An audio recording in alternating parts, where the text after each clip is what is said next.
It's a brief history of HHN. Part 31. And this year at HHN, besides a crap ton of extracurricular stuff, and an NFT scavenger hunt, it was 2021, they were everywhere, we're back to bringing in brand new characters for icons. And our first icon is the Pumpkin Lord. He's a dog. You can have him. Okay, I'm gonna be nice. Okay, design-wise, sick as hell.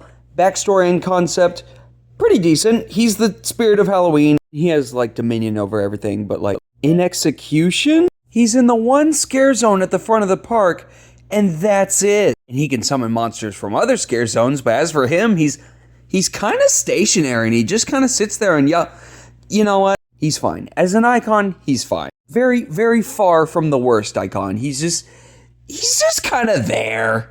Okay, on to the houses this year. Soundstage 22 became Spirits of the Coven. It was Witches in the 1920s. From what I understand, kind of a disappointing house. If I remember correctly, there was a time where there wasn't even sound in the house for a little bit. It's also your wife's least favorite house. Well, yeah, there's that. 23 became another Halloween house because all the new Halloween movies were coming out around this time. As well as Hellblock Horror, where a bunch of monsters from the previous years break out of prison. This one was also just kind of shuffled together. It was supposed to be The Conjuring or Evil Dead or something, I don't know. 24 became Fiesta de Chupacabras, a house entirely in Spanish in Mexico, brother! Viva Mexico! As well as Dead Man's Pier, Winter's Wake, an expansion on the Scare Zone from a few years back. And much like the Scare Zone, this house was baller, dude! They also finally started using the Fast and Furious building again, with another Horrors of Blumhouse house, this time being the Black Phone and Freaky. The Parade warehouses this year held Universal Monsters, Legends Collide, where Dracula, the Mummy, and the Wolfman all fight, and every night a different one won, and you would see them hold up the other guys' heads. It was so cool, dude! And the other warehouse became the Weekend After Hours Nightmare, based on the weekend.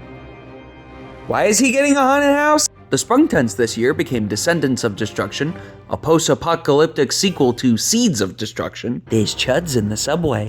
And the house that got me into HHN in the first place, bugs eaten alive! There's a 50s house in the future with an air conditioner, but the air conditioner mutates the bugs, and the bugs eat everybody! There's bugs! That's why it's called bugs! Anyway, for scare zones this year, New York became Sweet Revenge, where a bunch of kids go crazy from candy given to them by Major Sweets, who I kind of wish was the icon this year, or an icon any year. He's great, I love him. San Francisco became Conjure the Dark, where a sorceress on the first ever Halloween conjures a bunch of dark spirits. It was kind of underwhelming, to be honest. Central Park became Scarecrow Cursed Soil, haunted scarecrows, straightforward. And Hollywood became Graveyard Deadly Unrest. Haunted graveyard, you know.